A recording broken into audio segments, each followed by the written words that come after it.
The silver locket slipped from Wilhelmina Flynn's trembling fingers, hitting the pawnshop counter with a soft clink that seemed to echo through her shattered heart. 3 days without food had driven her here, to the last place in Silverwater Creek she'd ever imagined standing.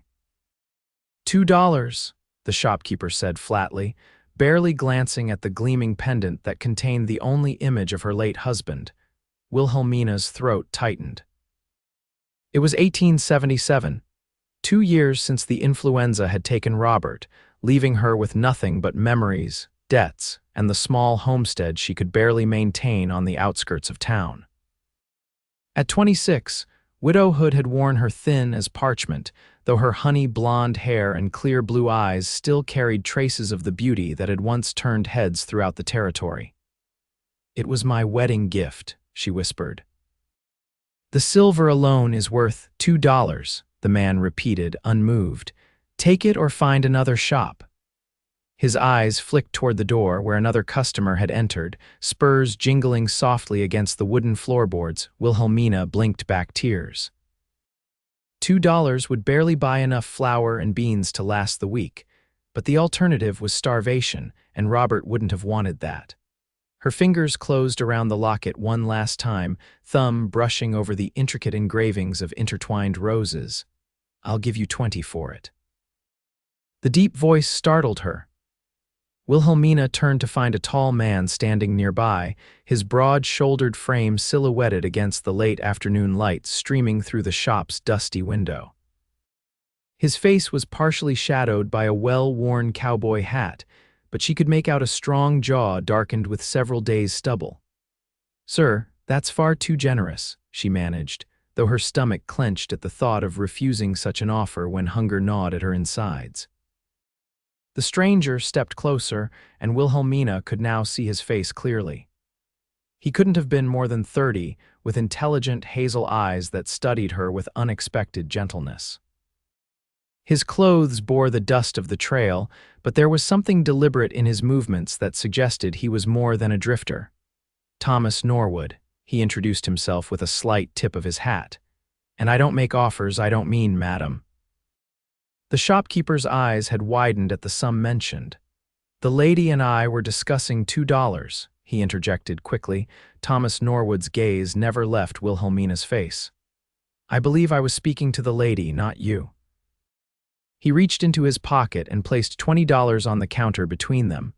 Something this precious shouldn't go for less than it's worth. Wilhelmina's hand hovered protectively over the locket. "It's just silver, Mr. Norwood, and a small photograph inside." "Sometimes the value of a thing isn't in what it's made of," he replied, his voice softening, "but in what it means." Their eyes met, and something inexplicable passed between them, a current of understanding that left Wilhelmina momentarily breathless. This stranger somehow recognized what she was sacrificing. "May I?" he asked, gesturing toward the locket. Hesitantly, she pushed it toward him. His fingers were surprisingly gentle as he opened the clasp, revealing the small daguerreotype of Robert in his Sunday best, smiling faintly at a bride who no longer existed except in memory. Thomas studied the image, then closed the locket carefully. To her astonishment, he extended his hand, offering it back to her along with the $20. "Your husband?" he asked quietly. She nodded, confused. "Robert. He passed 2 years ago, then you should keep this." He pressed both the money and the locket into her palm, closing her fingers around them. "Your heart is my treasure, madam, not some trinket to be bartered away when times are hard." Wilhelmina stared at him, uncomprehending. "I don't understand." "What I mean to say is," Thomas cleared his throat, suddenly looking less sure of himself, "no one should have to sell their memories to survive. The money is yours, and so is the locket." The shopkeeper made a noise of protest, but Thomas silenced him with a sharp glance. "Mr. Norwood, I cannot accept." "You can," he interrupted gently. "And you will. Consider it an investment in your future rather than charity." An investment? The word felt foreign on her tongue. No one had invested in anything related to Wilhelmina Flynn in a very long time. "I've just purchased the old Lawson Ranch," Thomas explained. "I'll be needing help getting it in order. Perhaps you'd be willing to cook for my crew, at least until we're properly established. That would more than settle any debt you feel you owe me." Wilhelmina clutched the locket and money, feeling a flicker of something she hadn't experienced in years' hope. "I'm a good cook," she said softly, "and I could use the work." Thomas Norwood smiled then, a genuine expression that transformed his weathered face into something approaching handsome. "Then it's settled. I'll send a wagon for you tomorrow morning if that suits." As Wilhelmina stepped out of the pawnshop into the fading light of day, the locket once again hanging around her neck where it belonged, she couldn't help but wonder what twist of fate had sent Thomas Norwood through the door at precisely that moment. Whatever the reason, for the first time since Robert's death, tomorrow seemed like something to look forward to rather than endure. The following morning arrived with a clarity that matched Wilhelmina's newfound sense of purpose. She had spent the night baking bread with some of the flour she'd purchased, determined to arrive at her new position with something to offer beyond her labor. The $20 had been carefully divided a portion for immediate needs, the rest hidden beneath a loose floorboard for emergencies. The promised wagon arrived just after sunrise, driven by a weathered man who introduced himself as Eugene, the foreman of Norwood's ranch. He tipped his hat respectfully as she climbed aboard with her small bundle of possessions and the basket of fresh bread. "Mr. Norwood speaks highly of you, madam," Eugene remarked as they pulled away from her homestead. "Says you're going to civilize our mealtimes." Wilhelmina managed a small smile. "I'm not certain what Mr. Norwood told you, but we only met yesterday," Eugene chuckled. "That's the boss for you, makes up his mind quick about people, says he can read 'em like wanted posters." The journey to the Lawson Ranch, or the Norwood Ranch as it was now, took nearly an hour. As they crested the final hill, Wilhelmina caught her breath at the sight spread before her. The property was vast, with rolling pastures extending toward distant mountains. The main house was larger than she had imagined, a two-story structure in need of repair but solid in its foundations. Several outbuildings dotted the landscape, and men were already at work mending fences and clearing brush. Thomas Norwood emerged from the barn as the wagon pulled into the yard. He wore no jacket today, just a blue work shirt with the sleeves rolled up, revealing strong forearms tanned by the sun. He smiled upon seeing her, and Wilhelmina was struck again by how that simple expression transformed his entire countenance. "Mrs. Flynn," he greeted her, helping her down from the wagon. "I hope the journey wasn't too taxing." "Not at all," she replied, suddenly aware of her faded dress and worn boots. "I've brought some fresh bread as a small thank you." Thomas accepted the basket with evident pleasure. "That's mighty thoughtful." "The men will be ecstatic. We've been surviving on Eugene's cooking, which is fit only for horses with no sense of taste." Eugene grumbled good-naturedly as he drove the wagon toward the barn. "Let me show you the kitchen," Thomas said, guiding her toward the house. "I'm afraid it's been neglected since old Lawson's wife passed 5 years back." The house interior was surprisingly spacious, if dusty. The kitchen was equipped with a large cast iron stove, ample workspace, and a pantry that, while currently sparse, could easily store provisions for a dozen men or more. "It's perfect," Wilhelmina breathed, already envisioning how she would organize the space. Thomas leaned against the doorframe, watching her. "I've had supplies ordered from town: flour, sugar, coffee, beans, salt pork, and such. They should arrive by midday. How many am I cooking for?" 7 hands plus Eugene and myself, 9 total.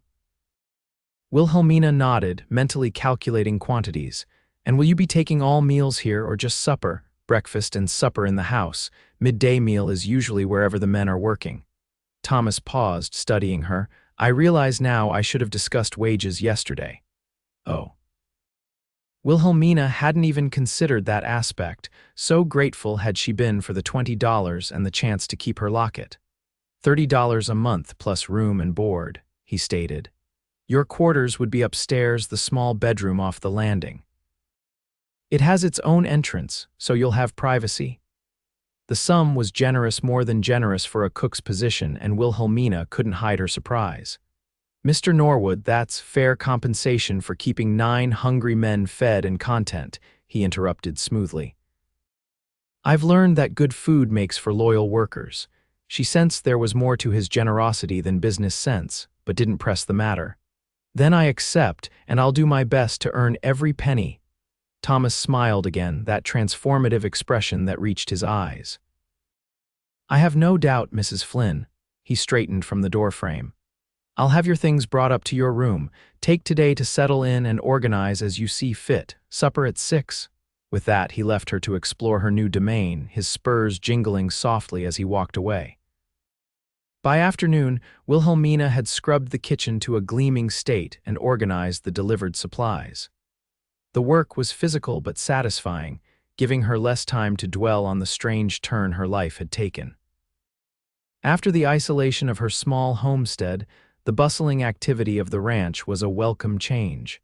For supper, she prepared a hearty beef stew with fresh biscuits and apple pie for dessert. As the men filed in, each nodded respectfully, introducing themselves before taking seats at the long oak table.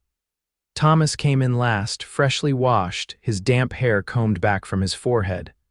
"Something smells wonderful," he remarked, taking his place at the head of the table. The meal passed with enthusiastic appreciation from the ranch hands, who seemed unaccustomed to such care in their food.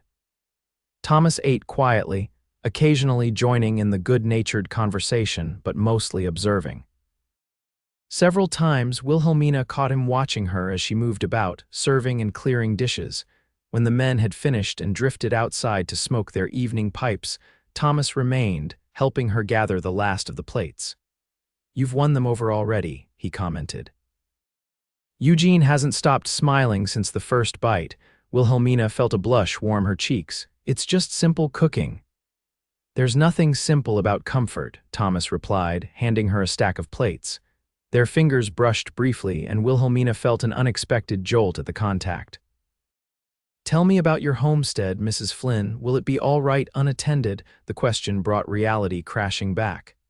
"I hadn't considered," she began, concern creasing her brow. "Perhaps you could ride out to check on it weekly," Thomas suggested. "Eugene could accompany you." Wilhelmina nodded gratefully. "That would ease my mind. It's not much, but it's all I have left of my life with Robert." At the mention of her husband, Thomas's expression softened. "How long were you married?" 4 years. She busied herself with wiping down the table. "We came west from Pennsylvania right after our wedding. Robert had dreams of building something of our own." "And did you? Build something, I mean." Wilhelmina paused, considering. "We built a life for a time. It wasn't grand, but it was ours." Her hand unconsciously rose to touch the locket at her throat. Thomas noticed the gesture. "May I ask what happened to him?" "Influenza," she replied quietly. "It swept through the area 2 winters ago. Many didn't survive." "I'm sorry." The simple words carried genuine sympathy. "Loss like that. It changes the landscape of your world." Something in his tone made Wilhelmina look up sharply. "You speak as though from experience, Mr. Norwood." A shadow crossed his face. "My wife, Caroline, 4 years ago, childbirth." "And the child?" Thomas shook his head slightly. "My son lived only a few hours." Wilhelmina's heart constricted at the pain evident in his voice. "I am truly sorry for your loss, Mr. Norwood." "Thomas," he corrected gently, "if we're to be sharing a roof, perhaps we could dispense with formalities." "Then you must call me Wilhelmina," she replied, "though most call me Willa." "Willa," he repeated, as if testing the feel of it. "It suits you, straightforward, yet graceful." Their eyes met across the kitchen, and for a moment, Wilhelmina felt the strange connection she'd experienced in the pawnshop return, stronger now. Two people who understood loss, standing in a kitchen filled with the remnants of a meal meant to nourish bodies and perhaps souls. Thomas broke the silence first. "I should let you rest. Tomorrow will be another full day." As he left, Wilhelmina found herself watching his retreating figure, wondering what circumstances had truly brought Thomas Norwood to that pawnshop at the exact moment she'd been about to surrender her most precious possession. The weeks that followed settled into a rhythm of work that Wilhelmina found surprisingly fulfilling. She rose before dawn each day to prepare breakfast for the ranch hands, spent mornings baking and preparing the midday meal. afternoons preserving summer fruits or mending linens, and evenings cooking elaborate suppers that brought genuine joy to the hard-working men. Thomas was often away during the day, overseeing the ranch operations or making trips to neighboring properties to discuss business. But he was invariably present at breakfast and supper, and Wilhelmina gradually noticed how he'd linger after the other men had departed, offering to help with dishes or simply sitting at the table with a cup of coffee, sharing stories of his day. She learned that he had come from St. Louis, where his family had made a fortune in shipping. He'd married young to Caroline, the daughter of his father's business partner, and their life had been comfortable if somewhat prescribed by social expectations. "After I lost them, the city felt like a cage," he explained one evening as they sat on the porch, watching the sunset paint the distant mountains gold. "Every street, every building held memories I couldn't escape." Wilhelmina nodded, understanding perfectly. "So you came west." "First to Denver, then through the territories. I worked ranches, tried my hand at mining, even drove cattle for a spell." He smiled ruefully. "I was searching for something, though I couldn't have named it. And did you find it?" she asked softly. Thomas looked at her then, his eyes reflecting the fading light. "I'm beginning to think I might have." The simple statement hung between them, laden with meaning neither was ready to acknowledge. Wilhelmina felt her heart quicken, and she turned her gaze back to the sunset, grateful for the rosy light that might disguise the flush she felt spreading across her cheeks. As summer progressed toward autumn, the ranch transformed under Thomas's direction.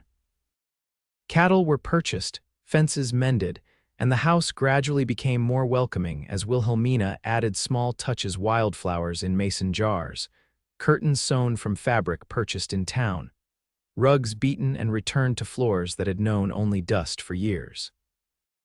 Each week, Eugene accompanied her to check on her homestead, which remained undisturbed but increasingly felt less like home. On these visits, Wilhelmina would tend her small garden, airing out the cabin and sometimes bringing back vegetables or herbs to supplement the ranch's pantry. It was on one such return journey, as August heat shimmered across the landscape, that Eugene broke from his usual taciturn manner. "Boss has changed since you came, Mrs. Flynn," he remarked as the wagon bounced along the rutted road. Wilhelmina glanced at him, surprised. "How do you mean?" Eugene considered his words carefully. "When Mr. Norwood hired me in Denver last year, he was distant, driven, sure, but like a man running from something. Now he's planning, looking ahead, talks about next season's breeding program, expanding the orchard." He gave her a significant look.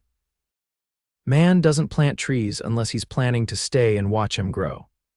She didn't know how to respond to the implied connection between her arrival and Thomas's apparent newfound roots. Instead, she adjusted her bonnet against the sun and asked about Eugene's family back in Kansas. As they approached the ranch, they saw a cloud of dust in the distance that resolved into riders as they drew closer: Thomas and two of the hands, returning from the north pasture. Thomas broke away from the others, guiding his chestnut gelding toward their wagon. "Good afternoon," he called, bringing his horse alongside. His face was tanned from days in the sun, eyes crinkling at the corners as he smiled at Wilhelmina. "How was your homestead?" "Undisturbed," she replied. "I've brought back some tomatoes and late summer squash." "Excellent." "We have guests tonight, the Baldwins from the neighboring ranch and Sheriff Parker from town. I hope that's not too much additional work." Wilhelmina assured him it wasn't, though her mind immediately began calculating adjustments to the evening's planned meal.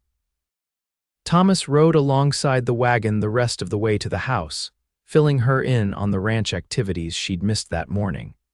As Eugene helped her down from the wagon, Thomas dismounted and approached with something in his hand. "I found this in town last week," he said, extending a small package wrapped in brown paper. "Thought you might like it for the kitchen." Wilhelmina unwrapped the gift to find a beautiful carved wooden spoon, the handle decorated with intricate patterns of leaves and vines.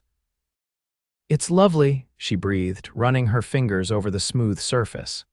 "The merchant said it came from back east, reminded me of those Pennsylvania roots of yours." The thoughtfulness of the gesture touched her deeply. "Thank you, Thomas, I'll treasure it." His eyes warmed at her use of his first name, which still didn't come naturally to her despite his invitation weeks earlier. "You're welcome, Willa." The evening's dinner was a success, with Mrs. Baldwin particularly complimentary about Wilhelmina's apple spice cake. Sheriff Parker, a stout man with an impressive mustache, regaled them with tales of his days as a Texas Ranger before settling in the relatively quiet town of Silverwater Creek. "Course, we have our share of trouble," he was saying as they lingered over coffee. "Just last month caught a fellow trying to pass counterfeit banknotes at Jenkins' General Store." "Any strangers in town lately?" Thomas asked, seemingly casual though Wilhelmina detected an undercurrent of tension in his voice. The sheriff considered. "Couple of travelers passed through last week, one asking particular questions about new property owners in the area." Thomas's jaw tightened almost imperceptibly. "What sort of questions?" "Wanted to know about anyone who'd purchased land recently, especially from back east." "Said he was representing investors." Sheriff Parker twirled his mustache thoughtfully. "Didn't like the look of him myself, told him our records were private unless he had official business." The conversation moved on to other topics, but Wilhelmina noticed how Thomas remained distracted for the remainder of the evening, his earlier good humor dimmed. When their guests finally departed, she found him standing on the porch, staring into the darkness. "Is everything all right?" she asked, joining him. Thomas seemed to shake himself from deep thoughts. "Just ranch concerns," he replied, though she sensed it wasn't the entire truth. "You outdid yourself tonight, Willa. The Baldwins will be singing your praises across the county." "I'm glad they enjoyed it." She hesitated, then added, "You seemed troubled by what the sheriff said about the stranger asking questions." Thomas was quiet for a long moment. "It's probably nothing," he finally said. "Just old habits of caution, from your days of wandering." His mouth quirked in a half-smile. "Something like that." He turned to face her fully. "Willa, I've been meaning to ask your homestead. Have you considered what you'll do with it when winter comes? The trail can be impassable after heavy snow." The question caught her off guard. She hadn't thought that far ahead, assuming she would simply return to her cabin when her arrangement with Thomas concluded, whenever that might be. "I suppose I hadn't planned that far," she admitted. Thomas leaned against the porch railing. "You could stay on here if you'd like." "Through winter, at least." The offer warmed her like a physical touch. "That's very kind." "It's not kindness," he replied quietly. "The ranch needs you. The men would revolt if I let you go now that they've grown accustomed to actual food instead of Eugene's attempts at cooking." They shared a smile at that, but something deeper hung in the air between them, an unspoken acknowledgement that perhaps it wasn't only the ranch that needed her presence. "Then I'll stay," Wilhelmina said, her hand unconsciously rising to touch the locket at her throat, a gesture that had become less frequent in recent weeks, she realized. Thomas's eyes followed the movement, lingering on the silver pendant before returning to her face. "I'm glad," he said simply, and in those two words Wilhelmina heard volumes that neither of them was quite ready to voice. September brought cooler temperatures and the first hints of gold touching the aspen trees that dotted the surrounding hills. Ranch life intensified as preparations for winter began in earnest. Hay was stored, wood chopped and stacked, and the last of the summer's bounty preserved in Wilhelmina's increasingly well-stocked pantry. One crisp morning, as frost silvered the grass, Thomas announced at breakfast that he would be traveling to Denver on business. "I'll be gone about 10 days, he told Wilhelmina as the ranch hands filed out to begin their day's work. "Eugene will handle things here, but if there's anything you need from the city, I'd be happy to bring it back," she thought for a moment. "Perhaps some spices if you have time, cinnamon and nutmeg for the autumn baking. Consider it done." He lingered, coffee cup in hand. "Will you be all right here while I'm gone?" The concern in his voice brought a smile to her lips. "I managed on my own for 2 years after Robert died, Thomas. I think I can survive 10 days with Eugene and the boys looking after me." He acknowledged this with a nod, though something like worry still creased his brow. "Of course, it's just," he broke off, then continued more carefully, "the ranch won't feel the same without you here." Wilhelmina felt her cheeks warm at the slip that revealed more than perhaps he'd intended. "I believe you have that backwards," she corrected gently. "I'm the one staying, you're the one leaving." Thomas smiled at that, the tension in his face easing. "So I am." He set down his cup and, in a gesture that surprised them both, reached out to briefly touch her hand where it rested on the table. "Take care, Willa. I'll return as soon as I can." The contact was fleeting but electric, sending a current up her arm that left her momentarily speechless. By the time she recovered, Thomas had already moved toward the door. "Safe travels," she called after him, and was rewarded with a final smile before he disappeared into the bright morning. Thomas's absence affected Wilhelmina more than she had anticipated. The days seemed longer, the house emptier despite the continued presence of the ranch hands. She found herself looking up at the sound of approaching horses, only to be disappointed when it wasn't Thomas returning early from his journey. Eugene noted her distraction as they rode out to check her homestead the following week. "Missing the boss?" he asked, his weathered face revealing nothing but kindness. Wilhelmina straightened in the wagon seat. "The house is certainly quieter without him," she replied, attempting nonchalance. Eugene made a noncommittal sound. Known Thomas Norwood for over a year now, never seen him settle anywhere like he has here. He glanced at her sidelong. "Never seen him look at anyone the way he looks at you, either."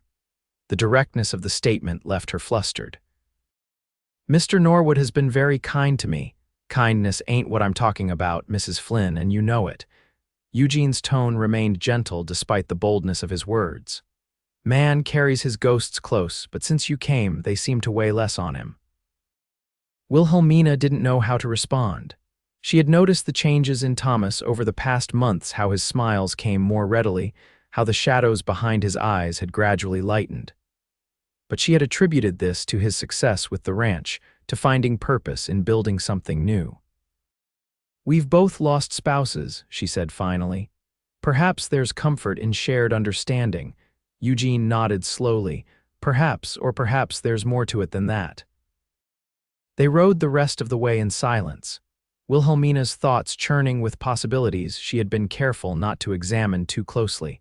At the homestead, she went through her usual routine of airing out the cabin and checking for any signs of disturbance. The garden had begun to wither with the advancing autumn, but she gathered the last of the hardy greens and root vegetables. As she worked, her eyes kept drifting to the distant horizon in the direction of Denver. What business had taken Thomas there? He hadn't specified, and she hadn't felt it her place to ask. But now, with Eugene's words echoing in her mind, she found herself wondering about the man who had so unexpectedly become central to her life. How much did she really know about Thomas Norwood? He had shared stories of his past, of course his life in St. Louis, the loss of his wife and child, his subsequent wanderings.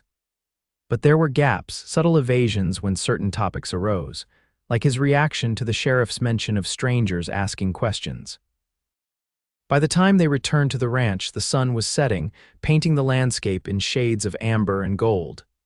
Eugene helped her down from the wagon, then paused before taking the horses to the barn. "Mrs. Flynn," he said hesitantly, "I hope I didn't speak out of turn earlier."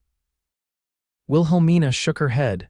"Not at all, Eugene. You've given me much to think about, that's all," he nodded, satisfied.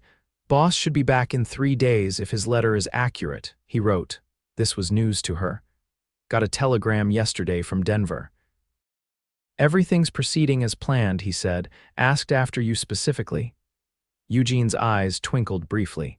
"Told me to make sure you weren't working too hard in his absence."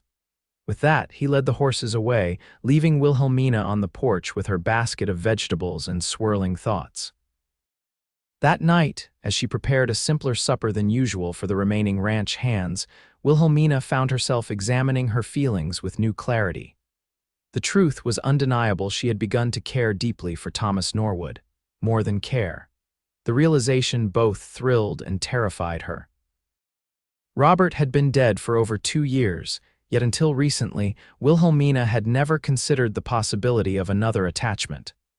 Her heart had been entombed alongside her husband, or so she'd believed. Now, awakened by Thomas's quiet strength and unexpected tenderness, it beat with renewed vigor, sending emotions coursing through her that she had thought forever lost. But what of Thomas's feelings? Eugene seemed certain, but men could be notoriously blind to matters of the heart. What if she had misinterpreted kindness for something more? The humiliation of such a mistake would be unbearable, forcing her to leave the place that had become more home to her than her own homestead. As she lay in bed that night, fingers absently tracing the outline of her locket, Wilhelmina made a decision. When Thomas returned, she would pay closer attention, looking for true signs of his feelings rather than projecting her own hopes. And if the opportunity presented itself, perhaps she would find the courage to speak of what had grown between them over these months. With that resolution, she finally drifted into sleep, dreaming of hazel eyes and gentle hands. The following days passed in a flurry of activity as Wilhelmina threw herself into preparations for Thomas's return. She baked his favorite apple spice cake, polished the neglected silver she'd discovered in a cabinet, and even asked one of the ranch hands to bring her wildflowers from the meadow to brighten the dining table. On the morning of Thomas's expected return, she wore her best dress, a modest blue cotton that brought out the color of her eyes, and arranged her hair with extra care. The ranch hands exchanged knowing glances, but wisely kept their observations to themselves. By midday, there was still no sign of him. Wilhelmina tried not to show her disappointment as she served the men their noon meal. Roads might be slow with the recent rain, Eugene offered, noting her frequent glances toward the window. She nodded, forcing a smile. Of course. I'm sure he'll arrive when he arrives. But as afternoon stretched into evening with no appearance by Thomas, concern began to replace disappointment.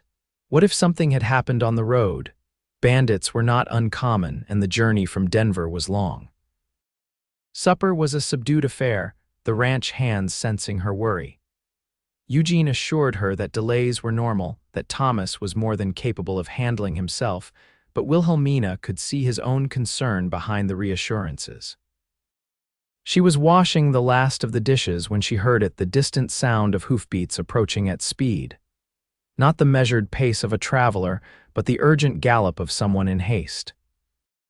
Drying her hands quickly, Wilhelmina hurried to the porch, where Eugene and several of the hands had already gathered. A lone rider emerged from the gathering darkness, pushing his horse hard up the final stretch to the ranch house. It wasn't Thomas. The stranger reined in sharply, his mount lathered with exertion. I'm looking for Eugene Miller, he called out, scanning the assembled faces. Eugene stepped forward. That's me. What's this about? The rider dismounted, reaching into his jacket to produce an envelope. Message from Thomas Norwood, said it was urgent. Eugene took the envelope, breaking the seal as Wilhelmina moved closer, heart pounding with apprehension. What does it say? She asked, unable to contain herself. Eugene's weathered face grew grave as he read. Boss says he's been delayed. Says we need to prepare for possible trouble. He looked up at the messenger. When did he give you this? Yesterday morning in Denver, paid me extra to ride straight through. Eugene nodded grimly. Boys, we need to organize a watch rotation, 2 men at all times. He turned to Wilhelmina, his expression softening slightly. Mrs. Flynn, it might be best if you stayed at your homestead for a few days. What? No, she shook her head firmly. I'm not leaving without knowing what's happening. What kind of trouble is Thomas expecting? Eugene hesitated, then handed her the letter. See for yourself. Wilhelmina scanned the hastily written note, her blood running cold at the words. Eugene, they've found me. Ambrose's men. Delay in Denver necessary to throw them off, but not certain of success. Prepare ranch for possible trouble. Get Mrs. Flynn to safety if possible. Will return within 3 days. Destroy this letter. TN, she looked up, confusion and fear mingling in her chest. Who is Ambrose? Why would his men be looking for Thomas? Eugene sighed heavily. That's the boss's story to tell, not mine. But I will say this: Mr. Norwood made some powerful enemies back east before coming west. Is he in danger? Thomas can handle himself, Eugene replied, though his tone lacked conviction. Our job is to secure the ranch and follow his instructions. He nodded toward the letter still clutched in her hand. And destroy that, as he asked. Wilhelmina reluctantly surrendered the paper, watching as Eugene struck a match and set it aflame, letting the ashes scatter in the evening breeze. I'm not leaving, she stated firmly. If there's to be trouble, you'll need every hand available, and I'm not helpless. Eugene studied her for a long moment, then nodded slowly. The boss won't like it, but I reckon arguing with you would be a waste of breath. A wise observation, she replied, managing a small smile despite her anxiety. As the ranch hands dispersed to organize the watch and secure the property, Wilhelmina returned to the kitchen, mind racing. Who was Thomas Norwood, really? What secrets had he carried west, and what danger now pursued him? Whatever the truth, one thing was certain: her feelings remained unchanged. If anything, concern for his safety only intensified the emotions that had been growing within her. When Thomas returned, and she refused to consider any alternative, they would need to have a conversation about more than just their feelings for each other. 2 days passed in a state of tense vigilance. The ranch hands went about their duties with rifles close at hand, while Eugene organized regular patrols of the property boundaries. Wilhelmina kept busy in the kitchen, preparing meals and trying not to jump at every distant sound. On the morning of the 3rd day, as she was kneading bread dough with perhaps more vigor than necessary, Eugene appeared in the doorway. "Riders coming," he announced, his expression unreadable. "4 of them." Wilhelmina's hands stilled in the dough. "Thomas, can't tell yet." "They're still at the far boundary." She wiped her hands on her apron, heart pounding. "I'm coming out." Together they walked to the porch, where several of the hands had already gathered, rifles at the ready. Wilhelmina shaded her eyes against the morning sun, straining to make out details of the approaching riders. "That's the boss's chestnut in front," one of the men said, relief evident in his voice. Wilhelmina sagged slightly with relief, then tensed again as she registered Eugene's continued vigilance. "Who are the others?" "That's what I'm wondering," Eugene muttered, not lowering his rifle. As the riders drew closer, Wilhelmina could finally make out Thomas in the lead, his familiar broad-shouldered silhouette unmistakable even at a distance.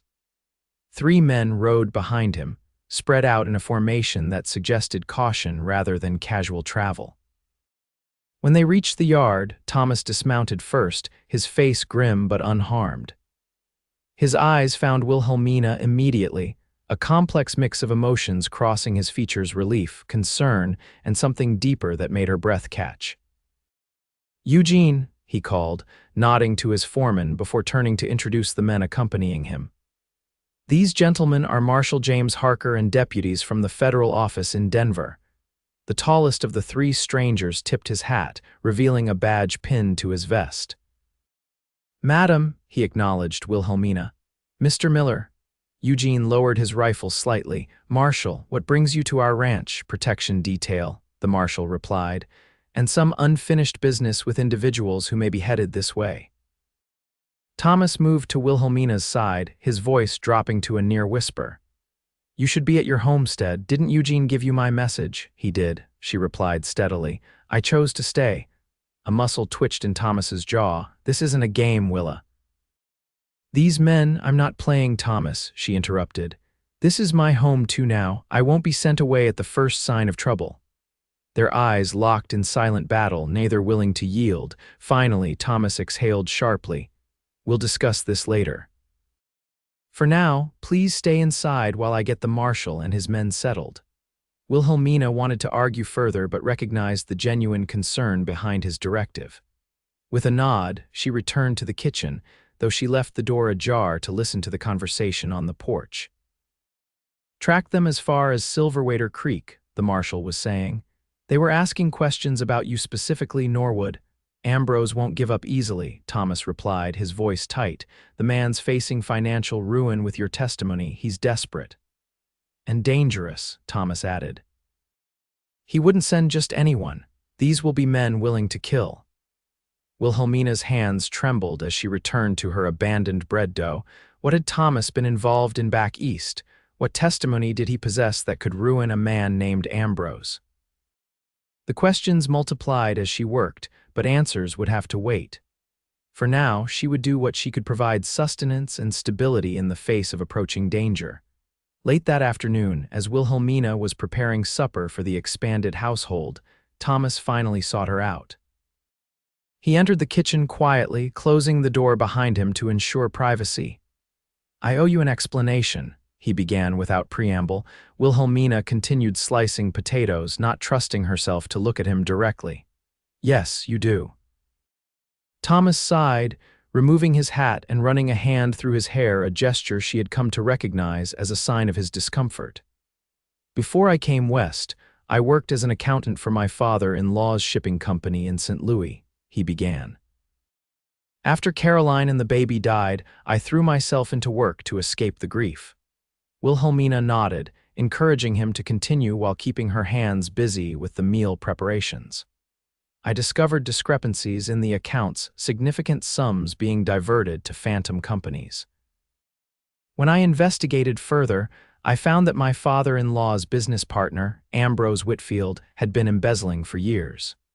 Worse, he was using the company's ships to smuggle opium from the Orient." Thomas moved to the window, looking out at the ranch yard where the marshal and his deputies were consulting with Eugene. "I confronted Ambrose privately at first, thinking perhaps there was an explanation. Instead, he offered me a share in the profits to keep quiet." Thomas's voice hardened. "When I refused, he threatened me, said I'd never be believed over him. He was too respected in St. Louis society." "But you didn't stay quiet," Wilhelmina observed, finally looking up from her work. Thomas met her gaze, his expression grim. "I couldn't." The money he stole had come from hundreds of investors, including widows and orphans who had entrusted their savings to what they believed was a reputable firm. "And the opium," he shook his head. "I'd seen what that poison does to people." "So you went to the authorities?" "I gathered evidence for months, copying ledgers, collecting shipping manifests, documenting everything. When I finally took it to the federal prosecutor, they built a case against Ambrose and several of his associates." Wilhelmina set down her knife. "And now he's seeking revenge," Thomas nodded. "The trial is set for next month in St. Louis. I'm the key witness. Without my testimony, the case collapses. So these men he's sent are here to either kill me or ensure I never reach that courtroom." Thomas's bluntness was startling. "I'm sorry, Willa. I never meant to bring this danger to your door. When I came west, I thought I'd left it all behind. I changed my name slightly. It was Thomas Norton back in St. Louis and kept moving. But Ambrose has resources, and apparently he never stopped looking." Wilhelmina absorbed this information, her mind racing. "The ranch, is it even yours?" "Yes," Thomas assured her quickly. "Purchased legally under my current name. I earned the money honestly during my travels, some fortunate investments in mining operations, careful saving." He stepped closer. "I didn't lie about wanting to build something here, Willa. That was always true." She believed him, despite everything. The Thomas she had come to know over these months was a man of integrity, that much she was certain of. "What happens now?" she asked. "The marshal believes Ambrose's men will make their move soon. They've set up a perimeter around the ranch, and additional deputies are on their way from Denver." Thomas hesitated, then added softly, "I still wish you would consider staying at your homestead until this is resolved." Wilhelmina shook her head firmly. "My place is here." "Willa, no, Thomas, I won't run and hide while you face danger." She stepped toward him, closing the distance between them. "Whatever comes, we face it together." Something shifted in Thomas's expression, a softening, a surrender. Slowly, he reached out to touch her cheek, his fingers gentle against her skin. "I don't deserve your loyalty," he murmured. "It's not about deserving," she replied, leaning slightly into his touch. "It's about choosing." For a moment, they stood frozen in that tableau, the air between them charged with unspoken emotions. Then, distantly, they heard a shout from outside, one of the deputies calling for the marshal. Thomas's hand fell away as reality intruded. "I should see what's happening." Wilhelmina nodded, reluctantly stepping back. "Supper will be ready in an hour." As he moved toward the door, Thomas paused, turning back to her with an intensity that made her breath catch. "When this is over, Willa, when it's safe, there's more I want to say to you." Before she could respond, he was gone, leaving her alone in the kitchen with potatoes half sliced and her heart racing with both fear and anticipation. Supper that evening was a tense affair. The marshal shared his strategy for defending the ranch, positioning men at key vantage points and establishing a rotation for night watches. Thomas contributed his knowledge of the property's layout, suggesting the most likely approaches that intruders might take. Wilhelmina served the meal silently, absorbing the gravity of the situation. These men were preparing for violence, perhaps even death. The reality of the danger contrasted sharply with the domestic scene of men gathered around her table, eating her food. As the conversation continued, a plan emerged. The marshal believed that capturing Ambrose's men alive would be ideal. They could potentially testify against their employer, strengthening the case. But no one harbored illusions about the visitors' intentions. These would be hardened men, likely hired for their willingness to kill. After the meal, as Wilhelmina cleared the dishes, Thomas approached her again. "There's a cellar beneath the pantry," he said quietly. "If you hear gunfire, I want you to go there immediately and bar the door from the inside." She wanted to protest, but saw the genuine fear for her safety in his eyes. "All right," she agreed, "but promise me you'll be careful." Thomas's expression softened. "I've got too much to live for to be anything else." The simple statement conveyed volumes, and Wilhelmina felt warmth spread through her chest despite the circumstances. Before she could respond, Eugene appeared in the doorway. "Boss, Marshal wants you outside." Thinks he spotted movement near the south ridge. Thomas straightened, his expression shifting back to alertness. "Stay inside," he told Wilhelmina, then followed Eugene out into the gathering darkness. Alone in the kitchen, Wilhelmina finished cleaning up, her mind racing with worries and what-ifs. The idea of losing Thomas now, when whatever was growing between them had barely begun to bloom, was unbearable. She touched the locket at her throat, thinking of Robert. She had loved him truly, mourned him deeply. But life continued, and her heart had somehow found room for new feelings different but no less real. What would Robert have wanted for her? Surely not endless solitude and grief. A soft knock at the back door startled her from her thoughts. Cautiously, she approached, remembering Thomas's warnings. "Who is it?" she called through the closed door. "Mrs. Flynn." "It's John from Town Jenkins General Store. Got a delivery that couldn't wait till morning." Wilhelmina frowned. No deliveries had been scheduled, and certainly not at this hour. Through the small window in the door, she could make out a man holding what appeared to be a crate, his face partially shadowed by a wide-brimmed hat. "I didn't order anything," she replied, not opening the door. "It's from Mr. Norwood," the man said. "Ordered it special from Denver, said it was important." Something about the situation felt wrong. Thomas would have mentioned a delivery, especially with the current state of alert, and why would a store clerk make such a journey after dark? "Please leave it on the step," she called. "I'll collect it in the morning." There was a pause, then the man's voice hardened slightly. "Madam, I need a signature. Boss was very clear about that." Making a swift decision, Wilhelmina backed away from the door. "I'm going to get Mr. Norwood." "Please wait there." She hurried toward the front of the house, intending to alert Thomas or the marshal, but froze at the sound of splintering wood. The back door crashed open, and heavy footsteps entered the kitchen. Wilhelmina darted into the pantry, frantically searching for the cellar entrance Thomas had mentioned. She found a trap door partially concealed beneath a rug, but before she could open it, rough hands seized her from behind. "Where's Norwood?" A harsh voice demanded as she was spun around to face her captor. The man bore no resemblance to any store clerk she'd ever seen. His face was scarred, his eyes cold and calculating beneath the brim of his hat. Behind him, another man entered the kitchen, this one carrying a rifle. "I asked you a question, lady," the first man growled, his grip tightening painfully on her arms. Wilhelmina's fear gave way to anger. "And I don't answer to criminals who break into my home." The man's mouth twisted in an unpleasant smile. "Got spirit, I'll give you that. But Norwood's going to answer some questions whether you cooperate or not." He glanced at his companion. "Check upstairs, I'll keep an eye on her." As the second man moved toward the staircase, Wilhelmina's mind raced. Thomas and the others were outside, possibly at the far end of the property if they'd spotted movement at the south ridge. These men had deliberately drawn attention away from the house. "He's not here," she said, hoping to buy time. "Mr. Norwood left for Denver this morning." The man laughed harshly. "Nice try. We watched him ride in with the marshal earlier today." He pulled her roughly toward a chair. "Sit down and keep quiet." Wilhelmina complied, eyes darting around the kitchen for anything that might serve as a weapon.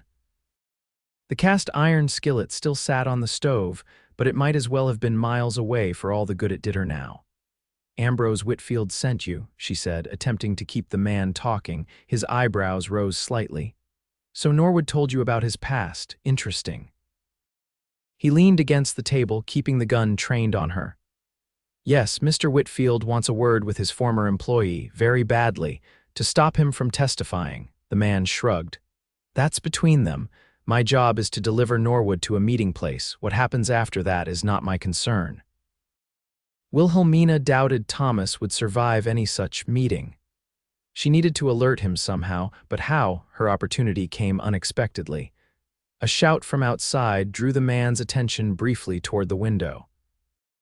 In that moment of distraction, Wilhelmina lunged from the chair, seizing the heavy wooden spoon Thomas had given her from the counter and swinging it with all her might at the man's gun hand.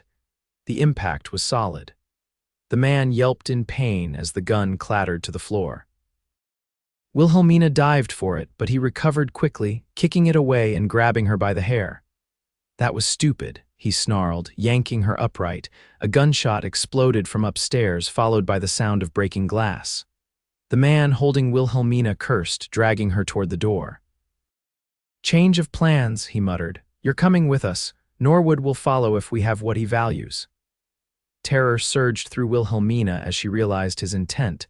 She fought wildly, clawing and kicking, but the man was too strong. As he pulled her through the doorway onto the back porch, she drew breath to scream for help. Before she could, a figure emerged from the shadows beside the door, moving with lethal precision.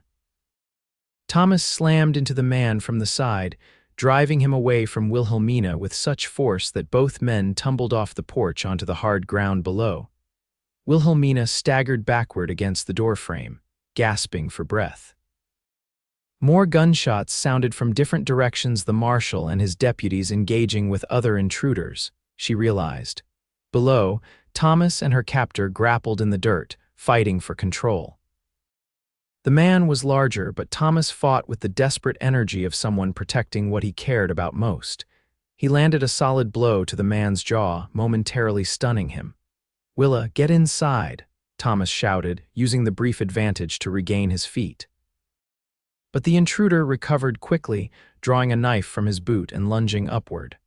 Thomas twisted away, but not fast enough to completely avoid the blade.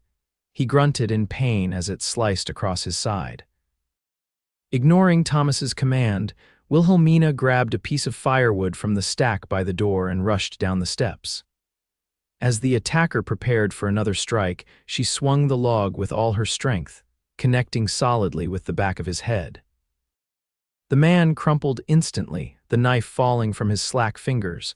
Thomas stared at her in astonishment, one hand pressed to his bleeding side. "I told you to get inside. And I told you we face things together," she replied, dropping the log and moving to support him as he swayed slightly. "You're hurt." Before he could respond, Eugene and one of the deputies appeared around the corner of the house, rifles ready. "Boss, Mrs. Flynn," Eugene called, rushing forward. "Are you all right?" "We're fine," Thomas answered, though his pained expression contradicted his words. "There's another one upstairs," the deputy nodded. "Marshall's got him, tried to escape through a window but took a bullet in the shoulder for his trouble." He knelt to secure the unconscious man at their feet. "This the one who grabbed Mrs. Flynn?" Thomas nodded grimly. "Take him to the marshal. And send someone for the doctor from town. Quietly, I don't want word spreading that might draw more of Ambrose's men." As Eugene and the deputy carried the unconscious intruder away, Wilhelmina led Thomas back into the house, ignoring his protests that he could walk unaided. "Sit," she commanded, guiding him to a kitchen chair. Let me see that wound. Thomas reluctantly allowed her to examine his side, wincing as she carefully lifted his blood-soaked shirt. It's not deep, she assessed, relief evident in her voice, but it needs cleaning and bandaging. As she gathered supplies, Thomas watched her with an expression she couldn't quite decipher, something between wonder and profound tenderness. "You saved my life," he said quietly. "That man would have killed me if you hadn't intervened." Wilhelmina dampened a cloth with whiskey from the cabinet. "As I recall, you saved mine first." "I was terrified," Thomas admitted, his voice dropping lower. "When I realized they'd breached the house, when I heard that man's voice," he broke off, closing his eyes briefly. "I've never been so afraid, Willa, not for myself, but for you." Her hands stilled in their work. "I felt the same when I saw that knife." Their eyes met across the small space between them, and something unspoken yet undeniable passed between them, an acknowledgement that fear for another's safety revealed the true depth of one's feelings. Gently, Wilhelmina cleaned the wound, apologizing when Thomas flinched at the sting of alcohol on raw flesh. As she worked, the sounds of activity continued outside, men calling to each other, horses being moved, the marshal giving orders. "What happens now?" she asked as she began bandaging his torso. Thomas sighed. "The marshal will take the prisoners back to Denver. I'll need to go as well to make a statement." His hand covered hers where it rested on the bandage. "But I'll return as soon as possible, I promise." Wilhelmina nodded, trying to ignore the flutter in her chest at his touch. "And then, will you still need to testify in St. Louis?" "Yes, the trial begins in 3 weeks." He hesitated, then continued softly, "I had planned to ask if you would consider coming with me." She looked up sharply. "To St. Louis, just for the trial," he clarified quickly. "Though if you found you liked the city." He left the thought unfinished, watching her face carefully. Wilhelmina considered his words and what lay beneath them. "That would depend on why you're asking me to come, Thomas." A small smile curved his lips.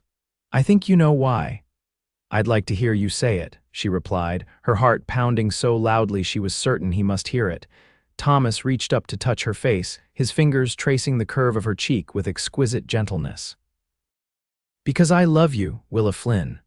Because somewhere between that pawn shop and this moment, you became essential to me in ways I never thought possible after Caroline died." The simple declaration, spoken so plainly yet with such depth of feeling, brought tears to Wilhelmina's eyes. "I love you too," she whispered. "I've been afraid to admit it, even to myself." "Why afraid?" he asked, thumb brushing away a tear that had escaped down her cheek. It felt like a betrayal of Robert at first, and then she hesitated. "I was afraid of losing someone I loved again." "Of experiencing that pain a second time." Thomas nodded in understanding. "I know that fear intimately. It kept me wandering for years, never allowing myself to form attachments." His hand moved to the locket at her throat. "But some treasures are worth the risk, aren't they?" "Yes," Wilhelmina agreed, covering his hand with her own. "They are." Slowly, giving her every opportunity to pull away, Thomas leaned forward and pressed his lips to hers, a kiss so tender it made her heart ache. His arms encircled her, drawing her closer despite his injury, and Wilhelmina yielded willingly to the embrace, feeling as though something long broken within her was finally beginning to heal. When they separated, Thomas rested his forehead against hers, eyes closed in what appeared to be both pain and wonder. "I never expected this," he murmured. "When I walked into that pawn shop and saw you about to sell your locket, I was just trying to help a woman in distress. I had no idea you would become the center of my world." Wilhelmina smiled, remembering his words from that day. "You said my heart was your treasure." "And so it is," he replied, opening his eyes to gaze at her with unmistakable love. "The most valuable thing I could ever hope to cherish."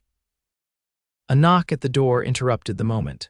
The marshal entered, his expression grim but satisfied. "We've secured all the intruders," he announced. 3 total, including the one you tackled, Norwood. They're being held in the barn under guard until we can transport them to Denver." He noticed Thomas's bandaged side. "You need a doctor." "Mrs. Flynn has tended to it," Thomas replied. "It's not serious," the marshal nodded. "We'll leave at first light. These men will face federal charges for attempted murder and conspiracy." With their testimony, Ambrose Whitfield won't see daylight for decades. After the marshal departed, Thomas turned back to Wilhelmina, taking her hands in his. "I meant what I said about St. Louis. Will you come with me, not just for the trial, but after?" She understood what he was asking: a future together, a life built on the foundation they had begun here at the ranch. The prospect was both thrilling and daunting. "What about my homestead?" she asked, though the question was more practical than hesitant. "Keep it," Thomas suggested. "As a reminder of your life with Robert, something to visit to honor that part of your past." He squeezed her hands gently. "Our pasts made us who we are, Willa. I would never ask you to forget or diminish what you had with him." His understanding, so complete and genuine, confirmed what Wilhelmina already knew in her heart: that this man, who had entered her life by chance in a pawn shop, was someone she could build a future with. "Yes," she said simply. "I'll come with you to St. Louis and after." Thomas's smile was radiant despite his pain and exhaustion. "I promise you won't regret it." "I know I won't," she replied, leaning forward to seal her answer with another kiss. 3 weeks later, Wilhelmina stood on the platform of the Denver train station, her hand securely held in Thomas's as they prepared to board the eastbound train to St. Louis. The events at the ranch had concluded safely, with Ambrose's men transported to Denver and charged. Their testimony had indeed implicated their employer, adding substantial weight to the case against him. Eugene had been left in charge of the ranch, with strict instructions to send telegrams regularly with updates on the property and animals. The ranch hands had bid them farewell with genuine affection, particularly toward Wilhelmina, extracting promises that she would return to resume her cooking duties. As the conductor called for passengers to board, Thomas turned to her, his expression a mix of anticipation and lingering concern. "Are you certain about this journey?" he asked. "It's not too late to change your mind." Wilhelmina smiled up at him, adjusting the locket that still hung around her neck, a connection to her past that she carried into her future without contradiction or conflict. "I've never been more certain of anything," she assured him. Thomas's answering smile was brilliant. "Then let's go face this together, Mrs. Flynn." "Soon to be Mrs. Norwood," she reminded him softly, enjoying the way his eyes lit up at the words. They had decided to marry in St. Louis after the trial, in a small ceremony attended by a few of Thomas's former colleagues who had stood by him during the investigation. Then they would return to Colorado, to the ranch that had become home to them both. As they boarded the train and settled into their seats, Thomas kept hold of her hand, his thumb tracing gentle circles on her skin. "Do you remember what I said that day in the pawn shop?" he asked. "About your heart being my treasure." Wilhelmina nodded, the memory still vivid despite all that had happened since. "I meant it then as a kindness to a stranger," Thomas continued, "but now I understand it was a promise I didn't even know I was making." She leaned against his shoulder as the train lurched into motion, carrying them toward a future neither could have imagined when they first met. "Some treasures find us when we least expect them," she replied softly, "and turn out to be worth far more than silver or gold." Thomas pressed a kiss to her temple. "Or worth precisely their weight in love." As the train gathered speed, carrying them east toward closure and new beginnings, Wilhelmina Flynn closed her eyes in contentment. The locket around her neck held memories she would always cherish, but her heart, once locked away in grief, now beat with renewed purpose and joy, the most precious treasure she could offer to the man beside her, and he to her. 1 year later, Wilhelmina Norwood stood on the porch of the ranch house, watching as Thomas directed the hands in bringing in the last of the autumn harvest. The property had flourished under their joint care, expanding to include more cattle, an orchard beginning to bear fruit, and fields of wheat that shimmered gold in the late afternoon sun. The trial in St. Louis had concluded successfully, with Ambrose Whitfield sentenced to 20 years in prison for his crimes. Thomas and Wilhelmina had married as planned, in a simple ceremony that nonetheless felt momentous in its significance, not an ending of their previous lives, but a continuation that honored what had come before while embracing what lay ahead. Their return to Colorado had been welcomed enthusiastically by Eugene and the ranch hands, who had maintained the property admirably in their absence. The homestead that had been Wilhelmina's shelter during her widowhood remained standing, visited occasionally but no longer needed as refuge. As Thomas finished his instructions and turned toward the house, Wilhelmina felt the now familiar warmth spread through her chest at the sight of him. At 31, he had lost the restless energy of a man running from his past, replaced by the steady purpose of one building a future. He smiled as he approached, removing his hat as he climbed the porch steps. "The last of the pumpkins are in," he announced. "Eugene says we've had the best harvest he's seen in these parts for years." "Good soil and hard work," Wilhelmina replied, accepting his kiss, "and perhaps a touch of luck." Thomas's arm encircled her waist, his hand resting gently on the slight swell of her stomach, their first child due in early spring. "More than luck," he corrected softly. "Blessing." They stood together as the sun began its descent toward the distant mountains, painting the landscape in hues of amber and gold. The silver locket still hung around Wilhelmina's neck, a connection to a past that had shaped her but no longer defined her future. "Supper's almost ready," she said after a comfortable silence. "I made your favorite stew." Thomas pressed another kiss to her temple. "Have I told you today how much I love you?" "Yes," she replied with a smile, "but I never tire of hearing it." "Good," he murmured. "Because I plan to tell you every day for the rest of our lives." As they turned to enter the house they had made a home, Wilhelmina felt profound gratitude for the twist of fate that had brought Thomas Norwood into that pawnshop on a desperate day when she'd been about to surrender her most precious keepsake. Instead, she had found something far more valuable, a love that treasured not just silver and photographs, but the essence of her heart, past and present, joined in promise for all the years to come.